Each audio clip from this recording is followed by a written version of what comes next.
welcome to another exciting episode of the Andre The Beast Crayton Show. Another exciting show, definitely another exciting guest. So let me tell you about today's guest.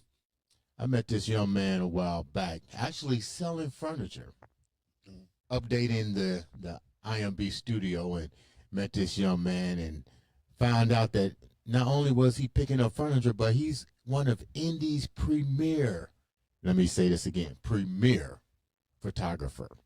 Now, today we're going to talk about his journey, his future, and what it's like to be Indy's #1 photographer. That's welcome to the station, the one, the only, Mr. Photographer himself, Antonio Housley. What's up, big guy? Hey, how's it going? How's it going? And you all G'd up in your red. Your IU colors. That's IU. Yeah, you know, red is my color. Really? Yeah. People used to say red is my color, but I can't get into red. But, you know, I'm going to have to start taking people up on that. Yeah, red looks good on us. It's early in the morning, 11 a.m. Are you an early riser? Very early. How early is early? I was up at 6 this morning. Yeah, 6, 7. Really? I'm up, yeah. Let me ask a question. Tell me a little bit about you, because you don't seem like you're from Indiana. I'm not. I'm originally from Peoria, Illinois. Get out of here. Yeah, left Peoria when I was 10. My mom moved us to Terre Haute, and I was there till I was 15, then I moved here. So you was in Terre Haute when you was in elementary school? Yeah. Did you go to Deming? Nope, I actually went to Greenwood. I went to Deming. Our rivals, you know, yeah. Okay. So what was the reason for going from Peoria to here, for jobs or what? Yeah, there was no jobs in Peoria. The only major job in Peoria was Caterpillar. And you know, The plant. yeah. Okay. You know, then after that it was just there wasn't really no decent jobs for women. Mm-hmm. You know, all the good job was Caterpillar. Right. So, you know, she moved us to Terre Haute, and you know, she got into like nursing and stuff like that. So you said your mom. Where was your dad? He was in Peoria. Okay. Yeah, and he actually worked for Caterpillar until they shut it down. Wow. You know, and then he started his own car wash business. Wow. It's amazing how we're so inclined to take a bad situation and do something good. Now, here's your father working for a major company. Caterpillar's big. Yeah, yeah. And all of a sudden, you get laid off. And I tell people this. Don't always put your hopes on somebody else. Yes. Because when when big corporate America decide they want to pull the plug, they'll pull it. They'll be like, who are you? Right. Oh, Mr. Johnson, I worked for you for 50 years. Sorry, I don't know you. Yeah, that's so true. That's very true.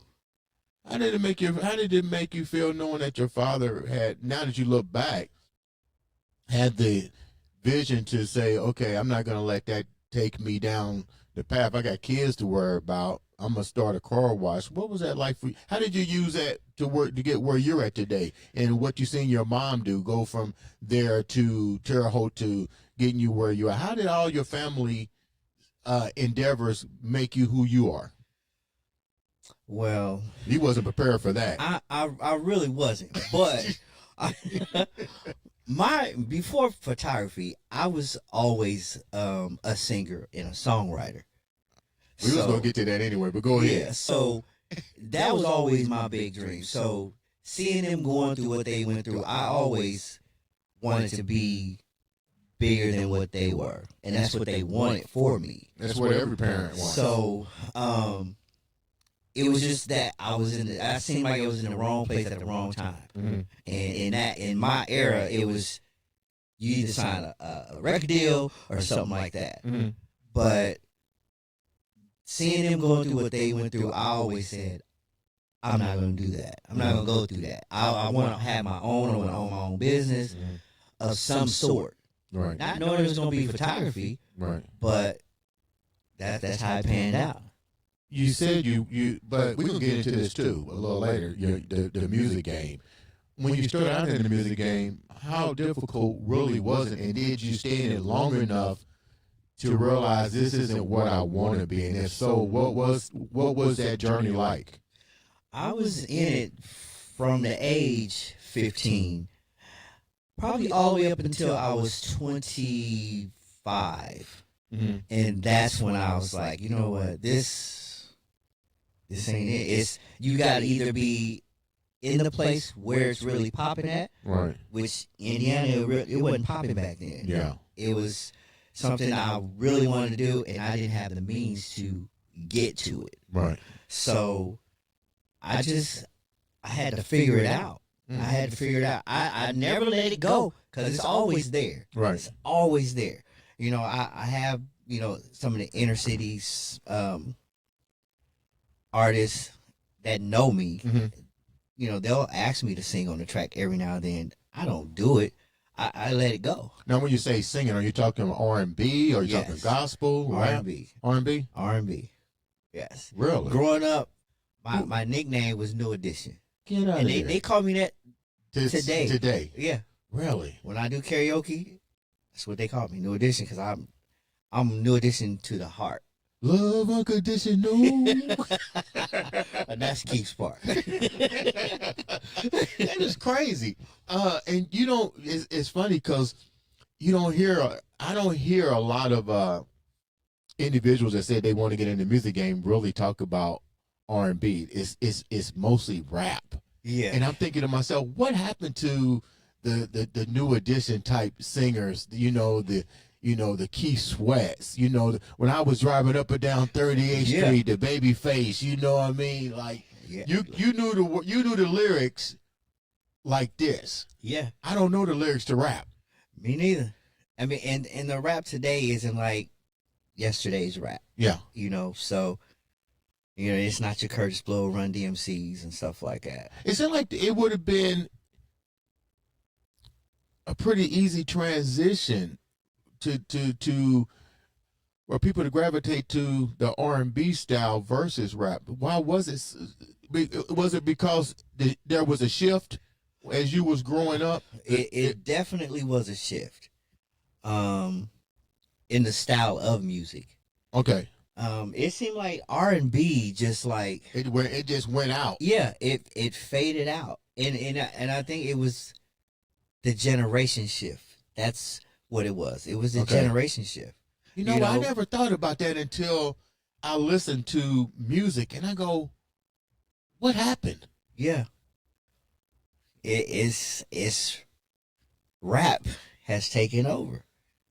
But let's get real. I don't want to always ride down the street and have my trunk rattling. Yeah, but you're not I'm not that 24, generation. 25. Yeah. You know, we're not that age anymore. Yeah. So now let them put some old school rap on there. We'll turn it up. Yeah. But this new stuff, and I think it's because we don't understand what they're talking about. We don't understand what they're talking about. To us, it don't have a meaning. Rap in yesterday's rap, it had a meaning. Everything you can hear it and understand. I need a roundaway girl. Yeah, you know. Yeah. Believe me, yeah. Now I don't know what's going on. It's just like, okay, I like the beat, but dude, I'm not understanding none of the words. But the kids today, they know what they're talking about. How difficult was it for you to walk away? Were there regrets?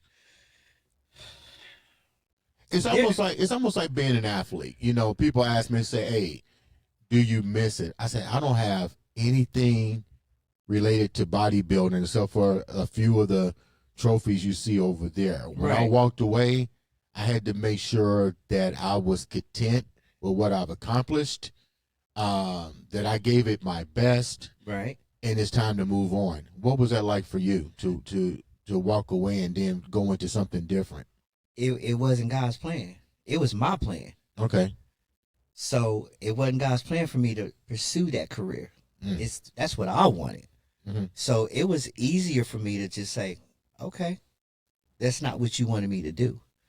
I'm an artist, first of all. I'm an artist in drawing. Mm-hmm. Anything I pick up, I'm an artist at it. Mm. So that's how I look at everything as an art. Mm-hmm. So, you know, that line has to be perfect.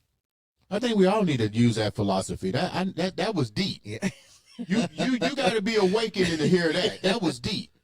We all are artists to some degree, but we are only limited by our own creations. Yeah. Okay, we're getting deep. Yeah, and see, you saying that we're limited, there is no limit. There is no limit. There's no limit. Wow. The sky is the limit, and the sky is endless. You guys better get your popcorn. So how did photography come about? Because I mean, you're right. You had endless possibilities, but now you're talking about photography, and during our particular era, I don't even remember photography even coming into my circle. You know what I mean? So now photography, I picked up a camera, my first camera. It was probably when I was 16. Oh. You know, the Polaroids, it wasn't that new stuff now. You had to go take it to the store and get it developed. Yeah. And I played around with it then. And I did it because I was taking pictures to draw pictures. Okay. So it was art always had a role in whatever I was doing. Mm-hmm.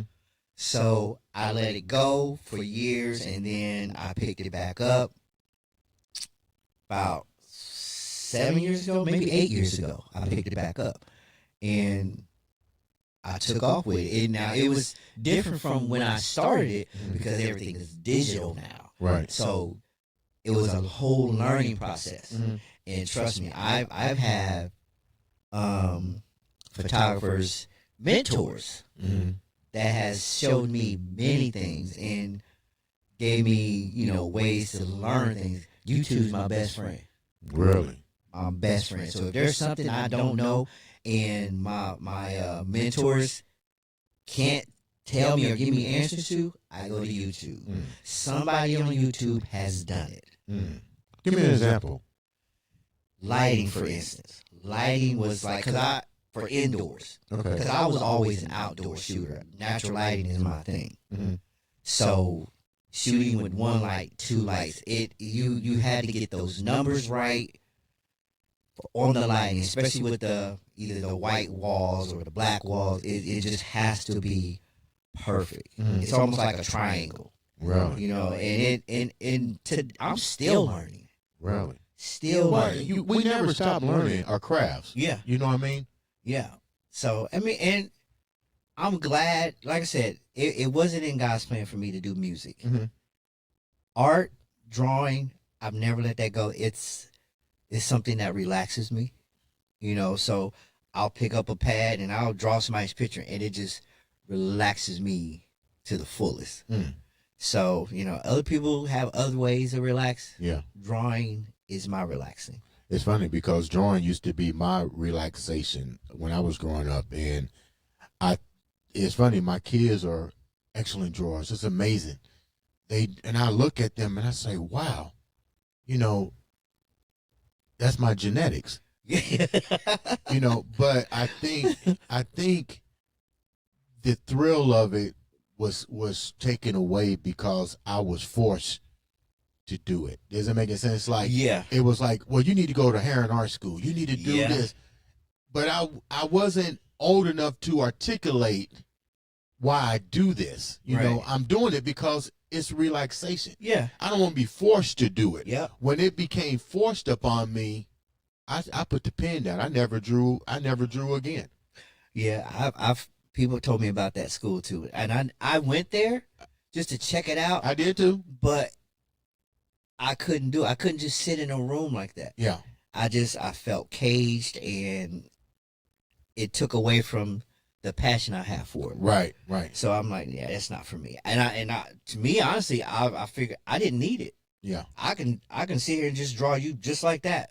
I didn't need it.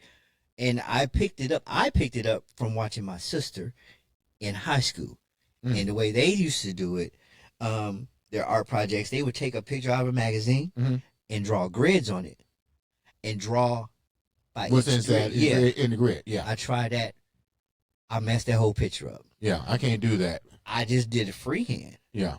So, it just came natural. And I think my father, he was very good with his hands. So I'm I'm guessing it all came from my father.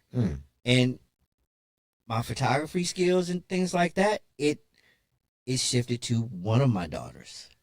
Wow. She's an amazing photographer. Really? How hard is it to be a photographer in this day and age? And what I mean by that is the digital blueprint is like they got it so fixed to where your phone can do everything, but I'm leery of the phone, and I'm going to tell you why. Yeah. You've given yourself free will to allow the powers to be to control everything and see everything you do. You don't have the creativity anymore. Yeah. You know, somebody was like was telling me, well, Dre, you need to use ChatGPT to do your videos. You need to ChatGPT. I was like, why should I allow a computer or a mobile device to take away from my thought process? Now, I don't mind feeding it and learning a little bit, like you said about YouTube, but I'm never going to allow a device to take away my creativity. That I think that you're giving away your free will, your free thought. But that goes into the society that we are in today. You can take an amazing raw picture. That client's not going to like it. They're going to want you to tuck this, move that, smooth this. And that's just the society that we're in now. Everything, they want it to be perfect. And me personally, I'm okay with it. But I'm looking at you and I'm looking at this picture. This is not you in this picture. Yeah. We just recreated a whole new person out of your face. And people like that. They like it, but that's the era that we're in. And I'm like, okay, I've met people, especially women, and you look at me like, okay, you can clearly see that your picture has been filtered. Yeah. You know, so what I can't understand is, have we let go of self-identity to create artificial identity? You can be honest. Me personally, again, the world that we live in, as far as the modeling world, and getting into these high fashion magazines, that's what they want. They will airbrush everything. You will rarely see a natural picture. And I have some clients that they love natural pictures, and I love it because you don't have to do all that editing. And I have an editing system. I've seen your natural pictures. I'm a natural guy. I've gotten to the point, I'm not an expert like you, but I've gotten to the point where people send pictures to be on our show. I don't really use them. You know why? Because that's not them. Yeah. I don't tell them that. Some of them be like, well, you know, we didn't have enough space. Yeah. But technically, that's not you. And so, and now I use a new system where it's not as filtered. It brings out highlights and not do all that smoothing and things like that, and tucking your body, smoothing your body, slimming your body. I don't like it, but if that's what the client wants, that's what we got to give. Right. So, but I like and that. The camera don't lie. It don't. The camera does not lie, but you have to have that eye. Yeah. You have to have the eye, and I had to learn that. Like I said, I have an eye for drawing. When I picked up that camera, it was a totally different beast.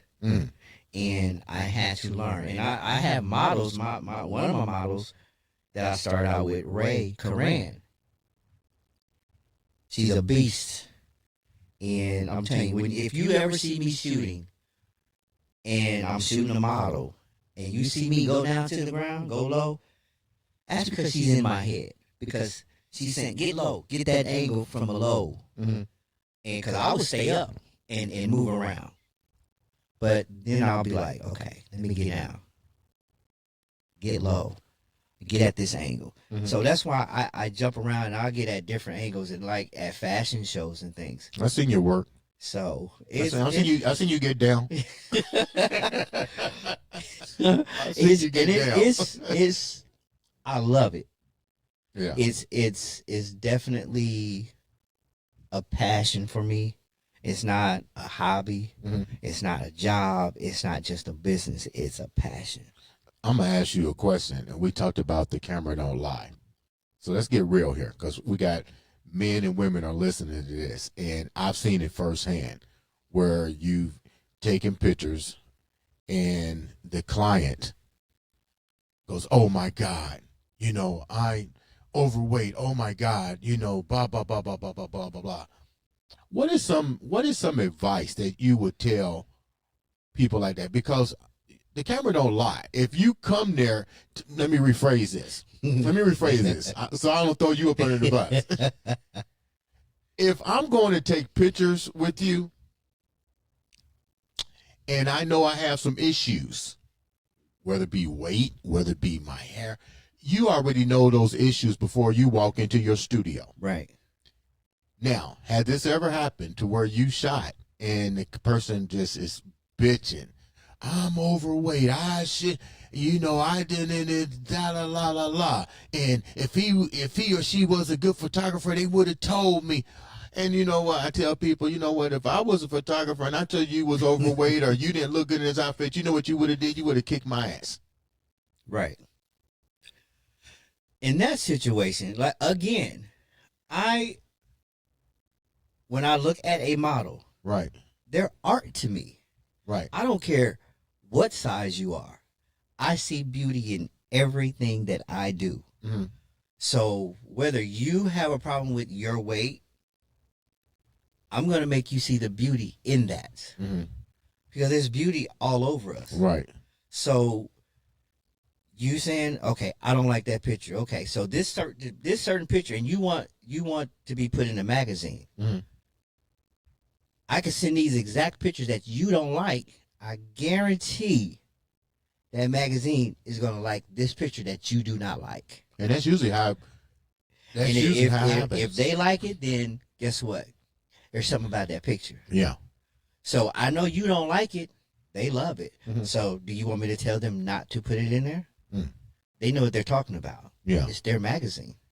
How do you deal with something like that? Like, what would you tell an individual that's coming to you that's afraid to take pictures, that has those self-esteem issues and get upset? Because I remember I always hear from people, well, this photographer wouldn't have did that, or this photographer. I said, well, you ever think that some people don't just tell you stuff because they don't want to hurt your feelings? I have a mirror in my studio, and I always have them stand in that mirror, because you look in the mirror every single day. What do you say to yourself? Do you say, I'm ugly? Do you say, I'm overweight? While you're doing your face, you're saying to yourself, I look good today. Yeah. But then when you get in front of that camera, you're changing, saying, I don't like this. I don't look good. You didn't say that this morning. Damn, that's deep. Yeah. Yeah. You didn't say that this morning. So what are you seeing different than what you've seen in the mirror? In the mirror. So I could take that same shot that you don't like. Mm-hmm. I could put all kind of filters on it. You're going to love it. But again, it's not you. Mm. It's not you. And it's like, again, it's the society that we're in of filters. I mean, you can't open up your phone without seeing somebody putting filters on. Yeah. But if that's what they like, then that's what they like. How does that change the game, though? Because for who? For you as the photographer, we know the client likes it. Yeah, I mean, I have my opinion about it. I tell them my opinion about it. But if that's what they want, we're here to please them. Mm. And like a lot of the models that I shoot, a lot of them like them natural. And again, like the system that I use now, it's way better than the system I used to use. And the system before was very filterized. Mm-hmm. I didn't like it because it looked fake. Mm-hmm. So I wanted something more natural. And again, I go to my peers, my other photographers, what do you use? What system you use? Even my daughter. Mm-hmm. I even asked her what she used. Mm-hmm. Her fiance, he's been in the game for a while. Mm-hmm. And I take those things, and trust me, I use every bit of it Mm-hmm. to perfect what I do.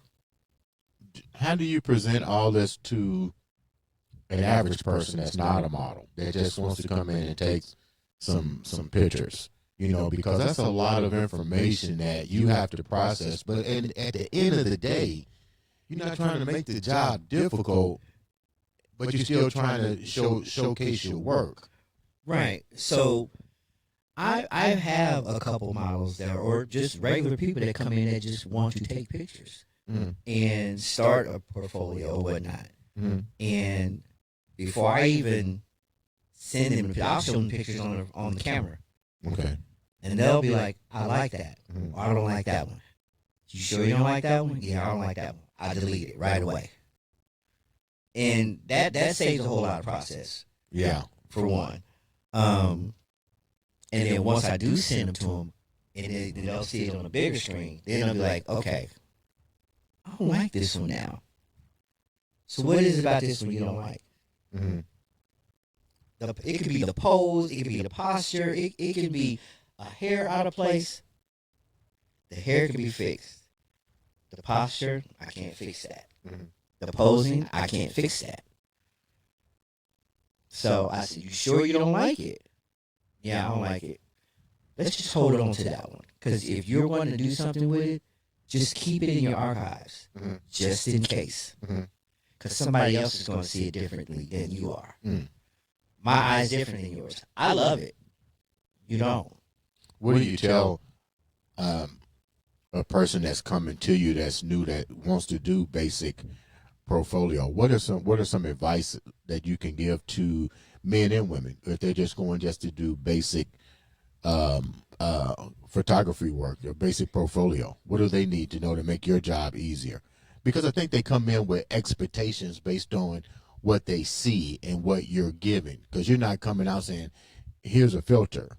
You know what I mean? You're going with raw footage. Yeah. Blah, blah, blah. What are some of the things that would make them easy when they come to you, so they don't overthink, is what I'm saying? And that happens a lot. And I first of all, I tell them, loosen up. Loosen up. Whatever it is it takes for you to loosen up. If it's a certain song that you need to hear to loosen up, let's do it. You need a Red Bull, let's go get it. Would you like a drink? Whatever it is, yeah, let's get it done. And if you need to bring, I can't stress this enough, because there's a lot of photographers in the city that don't allow it or don't do it. If you need to bring your homegirls, your mom, your cousins, I don't care who it is, to make that shoot easier for you, do it. Bring them. Yeah. For one, I want this to be one of your best shoots ever, even if it's your first time.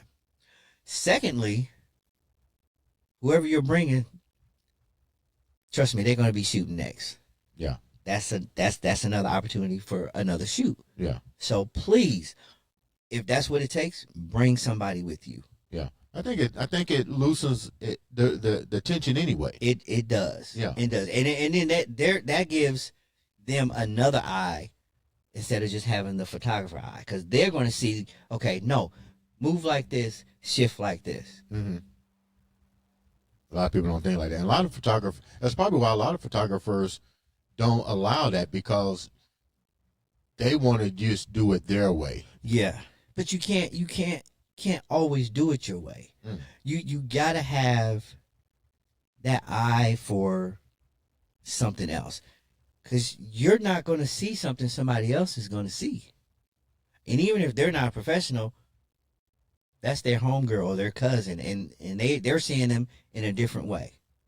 So yeah, I mean, I'm open to every view, because what I don't see, the next person see. And that's why I always got that mirror, because if they can see themselves, then they can do, put themselves in that whatever pose position they want to put themselves in. I can give them ideas, and the ideas I give them, it's going to be strenuous, because you're in an awkward position, but it's going to be a bomb shoot. What was one of the moments that you remember throughout your career? You've been doing this for a while, that you thought everything was perfect and it turned out to be not so good.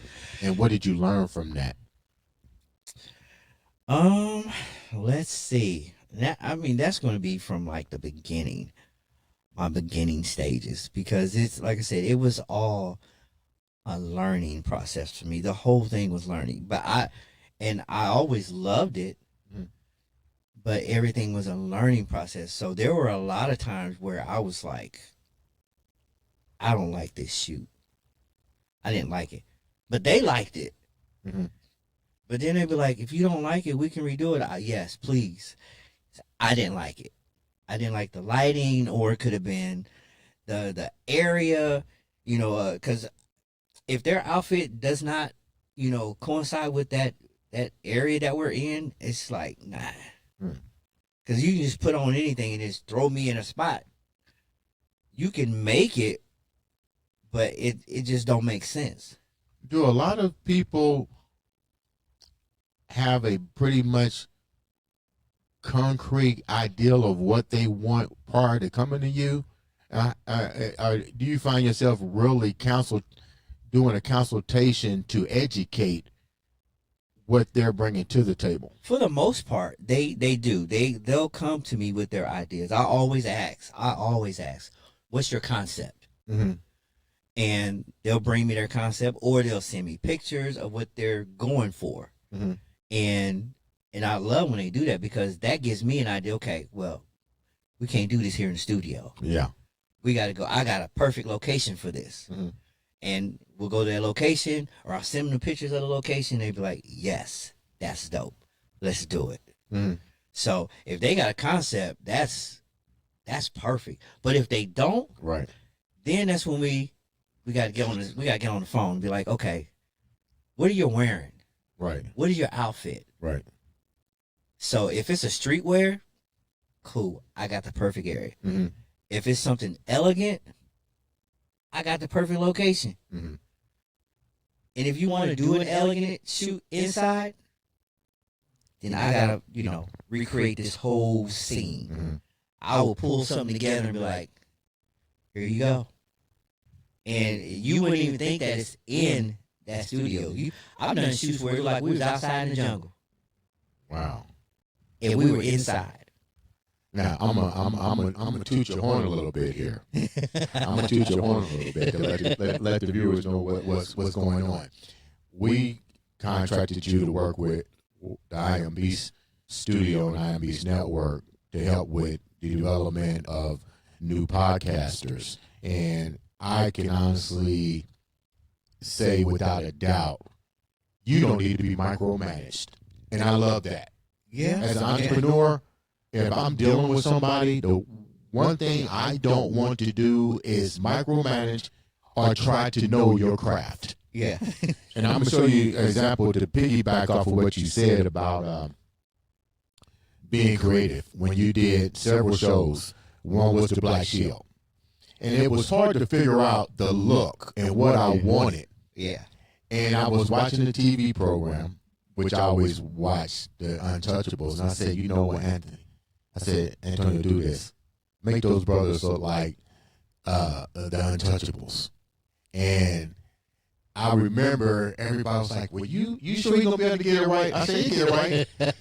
And I'd be damn, when it was all said and done, not only was the guys satisfied with the pictures, but the response that we got once it went live on social media was like, this is why he's part of the I Am Beast photography.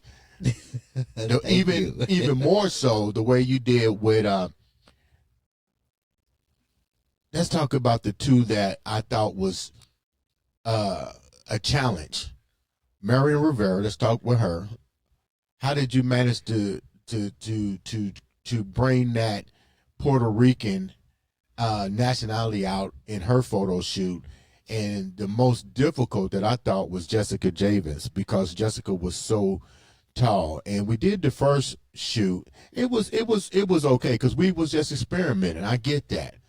But by the time we got back for the next season, it was like I remember calling you saying, "Look, you know what? She's pretty tall. We need to really do something different." Take me down those two individuals. How your creativity came in. As we read the Puerto Rican, my stepmom, she's Puerto Rican.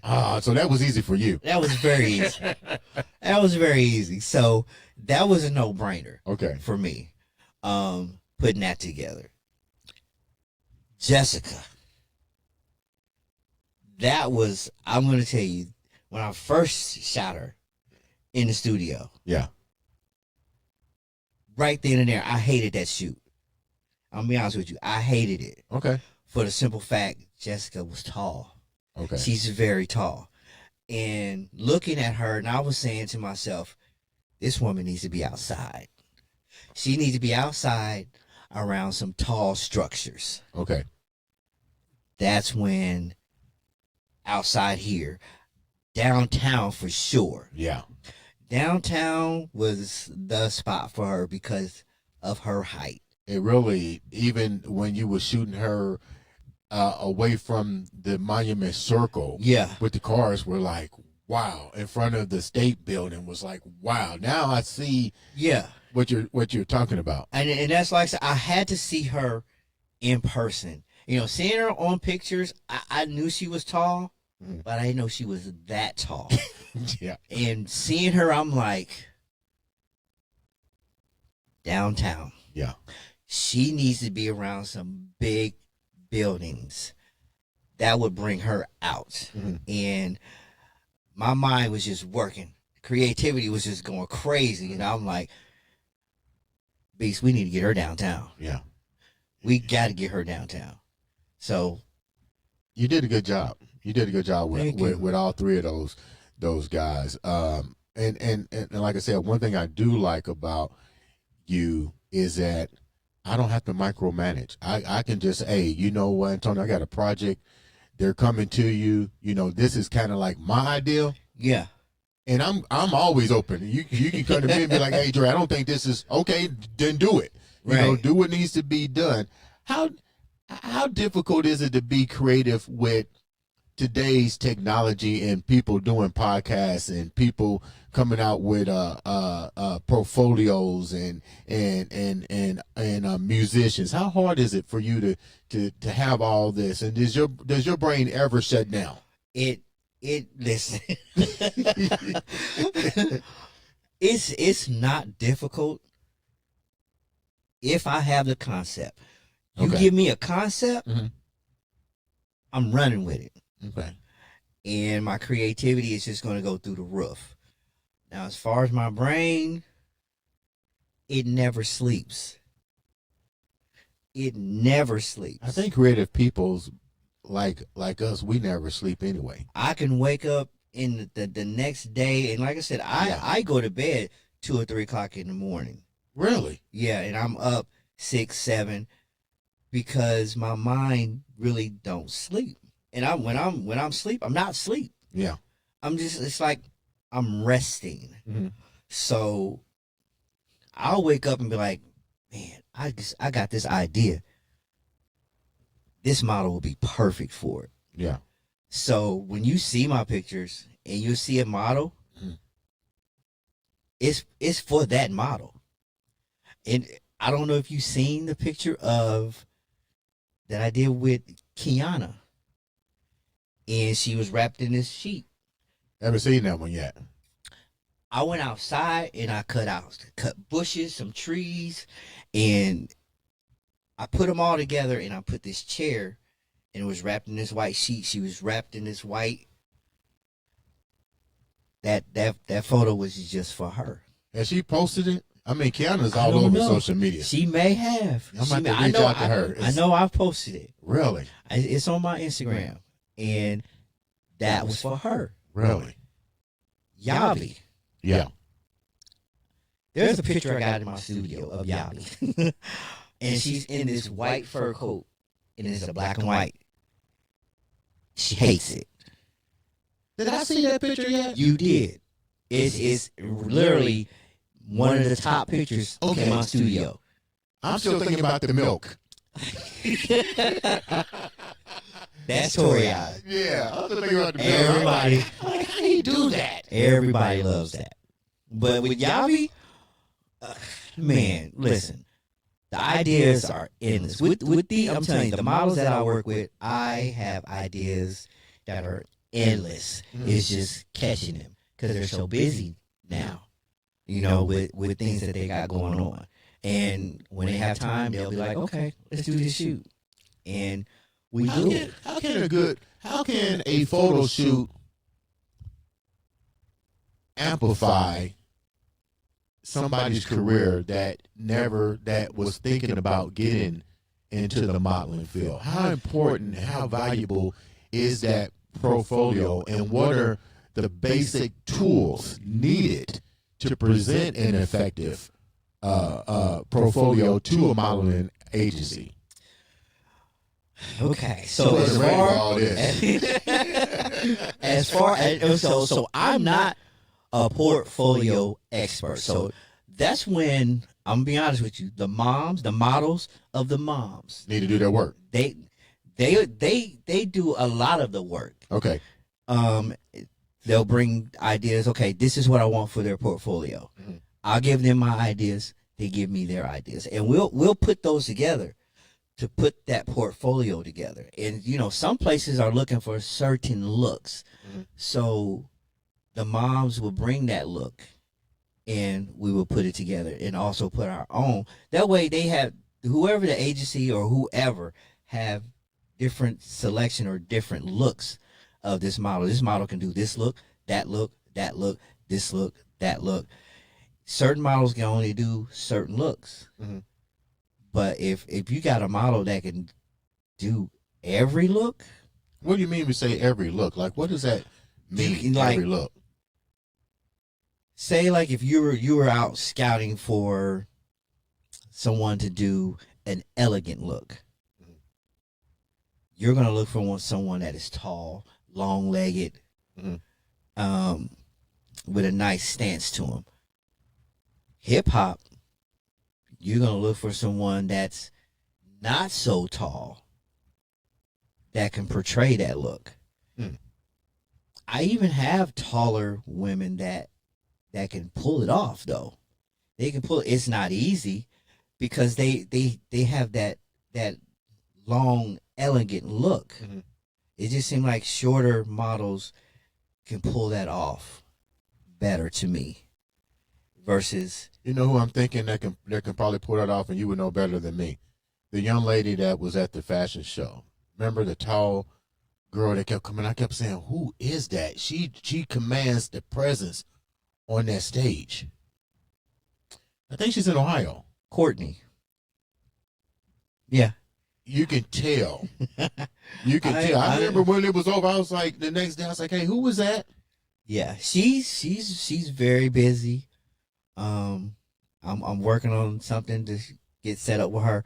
She's very busy. That lady is busy. You can tell she knows her shit. Yeah. I seen tons of models that day on Rip the Runway. Yeah. She stood out. And you know you stand out if you're still in my head. And I didn't get a chance to meet her. But just her presence let you know she knew what she was doing on the stage, off the stage. And so is she a prime example of what you're talking about, that a portfolio would be used for? She can do everything. Yeah. Yeah. She can do everything. And I'm going to tell you another two that can do everything. Kiana? So 3, yeah. Kiana's one, Yavi's one, and you never seen. I don't think you ever seen her, but she was in our show. Her name's Naira. She can do it, and there. I mean, the list is endless that I have of models that can just kill everything. I mean, it's just endless, and I love working with them. I love working with them because I can come up with an idea and they'll be like, let's do it. When you want to do it? It's not, well, nah, that ain't for me. Be like, okay, let's do it. How expensive is it to create a basic portfolio for a person that's not a model that just wants a basic portfolio? Like, and then what do you consider a basic portfolio without having, so say for instance, somebody doesn't have a mom or the tools in place. They just want to start. What would you tell them their starting package should be if they come to you? Well, first you learning from the model moms, and in the fashion shows that I've been in, black. You definitely want to do something in all black. That is something they always look for, as far as a look. Then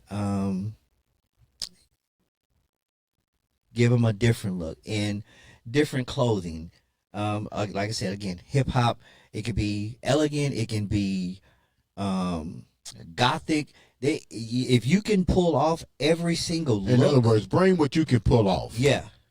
And me, honestly, every model that I've come across, they can pull off any look if they really wanted to.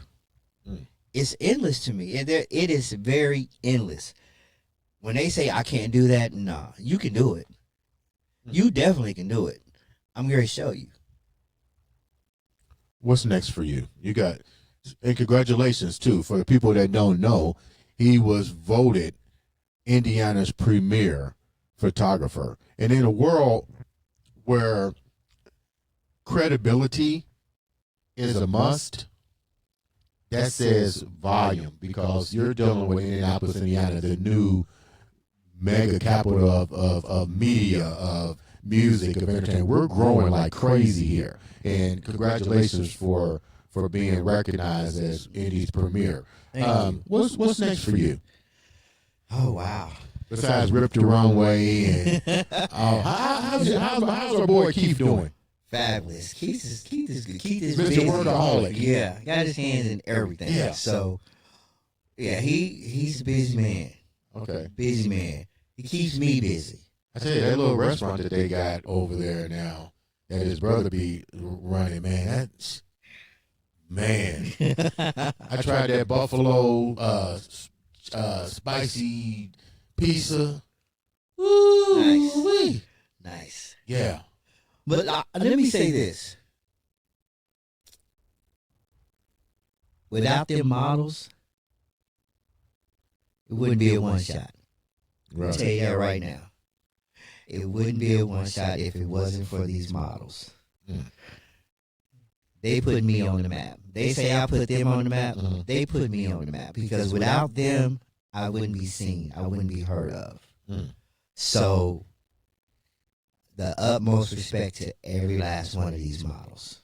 And even for the newer models that I've come across, there's one, and she just didn't have the belief, and her name is Sammy. Have I met her yet? You haven't. She wasn't. She wasn't at the Rip the Runway. No. Okay. No, she wasn't in that.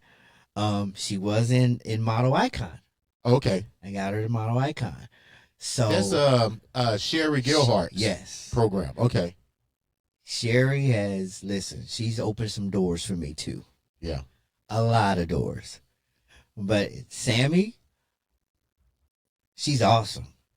She's another one that I can call on now. Be like, hey, I got an idea. And she'll be like, okay, let's do it. Don't that make your life easier when Man. people believe in you and be like, okay. She's in one of the 100 top models. Really? Yes. She just started. Wow. But she didn't believe in herself at first. No. And that's the thing. If I can look at somebody and be like, yeah, she can do this. And she has no idea or how to model, but you can see it. You can see it and be like, listen, just give me one time to shoot you. One shot. That's it. The king of the lens. And that was that was another instance. There was another model. Yeah. Cheyenne. Met her in premiere. And I told her, let me shoot you one time. You don't like it, we'll never have to shoot again.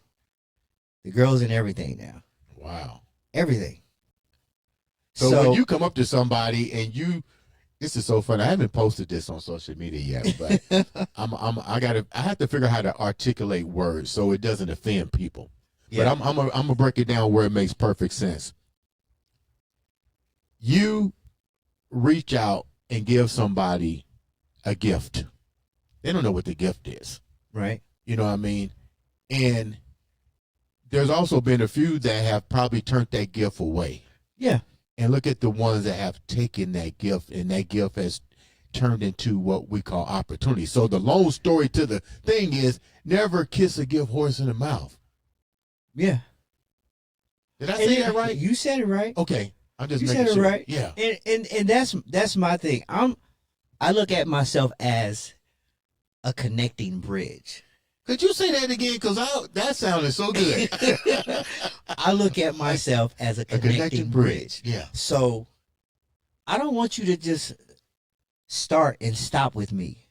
You want to grow. I need you to grow. I need you to. I want, if somebody else sees you, go. And I'm gonna tell you, I have models that they'll be afraid to be like, I don't want to go with that person because I've always been with you. Now I will say, I'm stingy with a couple models. I don't want nobody to have them. They mine. Yeah, I get it. But you don't want to stand in their way of growth. That yes. Yeah. They know I'm always Sometimes here. you gotta let your kids grow. Yeah. Yeah. But they know I'm here. They can always. My door's like this. Mm-hmm. I would never say no. I'll never want to shoot with you again. If you want to come back, come on back. Yeah. But if there's opportunities out there, go because I did my job. Yeah. You open the door. Yeah. And the tricked out part about it is some people are scared to take that offer for fear that what if that person won't in return? Yeah. I've seen you do projects just because you want to showcase what you do because you believe it. I wonder why people always think it's got to be a catch to this. Yeah. Yeah. Well, ain't that crazy? It's always what does he or she want? And I understand it because of stories that I've heard of photographers out here in the world. Yeah. Oh, I know you got crazy things going on. So I get the questions, why you want to do this? Yeah. And I just tell them, I see something in you. I really see something in you. You don't have to take the opportunity, but just try it. And if you don't like it, you don't have to do it. Yeah. Just take the opportunity. I see something in you. I really do. And you have the height. You have the beauty. You don't even have to have the height. You got the beauty. You can be a runway model. You can be a print model. Mm-hmm. I see it. What's a print model? I know what a runway model is. What's a print model? Where they're like this. Oh, Yolanda.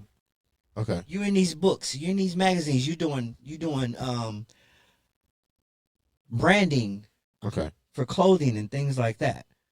So I mean, there's the opportunity. It's just endless. And like I said, if I can be walking down the street and I'll be like, wow, she's awesome. And if I get the chance to tell her that, have you ever modeled? No. You should try it. But you deal with men too. This ain't always about women. Men are hard. Why is that? Men don't like being in front of the camera. I know. They really don't. And I've come across some men that have looks that will kill. Yeah. And they be like, man, I'm cool. I don't like to be in front of the camera. Yeah, and they have their reasons. Yeah. I don't question that. I mean, they have their reasons. Yeah. But I still present the opportunities. Have you ever done fashion shows, runway? Yeah. You should try it. You know, my mom or my cousins, you know, they say I should do it. Why haven't you done it? What are you afraid of? Yeah. You don't think you can do the walk right? They train you. Right. I mean, you can come with all the excuses because I got all the answers. Come on. Yeah. I think you can do it. Just give it a shot. It's really fun. I used to model every year with Alpha Blackburn show, and it's fun. And you meet a lot of people. Yeah. You meet a lot of people, and then you just got this whole model family. Yeah. You know, listen, I got so many guy kids in the modeling world. It's crazy. Yeah. And I love them all to death. Do anything in the world for them. They call me, Godfather, can we go do this? Let's do it. Let's go. Really? When y'all be near moves, I move. Everywhere they go, I go. And the question you asked me, what's my next? Yeah. What's your next destination shoots? I got my passport. I'm ready to go. Really? Let's go. Let's go to Jamaica. Let's go to Bahamas. Let's destination unknown. Yes. I want to shoot somewhere else. Let's do it. Why not? And I mean, and if you ain't got your passport, there's places we can go without the passport. Yeah. I want to do that. You're definitely an artist. I like the way you talk. I like the vibe. I like the fact that you share the most important part of this journey is it's endless. It is. It's very endless. And like I said, the photography, it's a learning curve every single day. Mm. And like I said, I have mentors that's been in the game. Lenny White, he's been in the game. Marquis Wilder, he's been in the game for a while. Jay Goes, he's been in the game for, I mean, it's endless. So if I have a question about anything that is not on YouTube, I can call them guys and be like, listen, how do you do this? And they will give me that information I need. Now you have some out here that I really don't know. They gatekeep. There's always gatekeepers. Which is cool, but we're all trying to get to the same place, to the top. So if I'm up here and I see you down here with your hand reaching out for me, come on, let's go. Yeah. You know, I'm going to teach you what I know. Yeah. But if there's something I don't know that you're asking me, trust me, I'm going to find out for you. Yeah. We're both going to find out. Yeah. And you know what trips the gatekeepers out?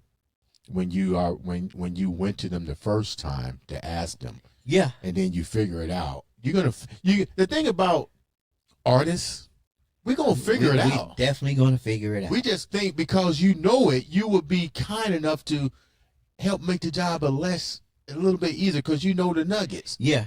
And then when you fail to realize, oh, well, I figured it out. Why didn't you call me? Well, I already figured it out, dude. Yeah. I'll holler at you. I'll holler at you. And I think it's they don't want you to surpass them or try to be better than them. And for one, I'm not trying to be better than anybody because there's enough for everybody. There's enough for everybody. Yeah. And there's always somebody that's going to be ahead of you. Yeah. Somewhere, some way, somehow. So if you can go to that person that knows the knowledge, go to them. It's up to them to give you the knowledge. They may not, and they may. Well, to me, I think if you don't, and I agree with that, if you don't share the knowledge, you're doing yourself and you're doing the universe a disservice by not sharing that. Because what you going to do with it when you're no longer here? Right. You know, you can't take it with you. Yeah, I wish I had told somebody. Well, too late now, dude. Yeah. You know, and I have beginner photographers that come to me. And I mean, they come to me. One, I'm very easy to talk to. Wait a minute, I just got a download. What's it called? One Shot School for Photography. Did I hear? Is that that's on your list? I mean, it's a possibility. Yeah. And like I said, again, I'm learning every day. Yeah. But I'm a sponge. I'm soaking it all in. Every bit of it. That sounds like a winner. You know what, Antonio, thank you so much for taking time to come and bless the studio with your presence again. And definitely thanks for helping us to elevate any projects that I do. I love you. I like the fact that if I have a project, I can call you on the phone. You're back. Hey, Dre, what do you need? Because you know when I call you, there's something about to go off. And I tell people, you know, that's part of, even when we're creating, I tell people the first thing you have to do It's two things you have to do when you're working with me. You got to meet with Yolanda. Yeah. You got to get your brand in order. You know, got to make sure you're marketable. Yeah. If you're not, how do we make you marketable? You got to meet with her first. Second thing, you got to go meet with the photographer. Yes. You know why? Because in the days of digital blueprint, we got to make you a digital blueprint. You got to have that face out there. You got to have something outside of your selfie pictures. We need to make you look marketable. Yes. And you do that for me, and I appreciate that. You know, it takes the workload off of me. I bring you the raw canvas and say, make them into something. You're very welcome. I appreciate you coming to me.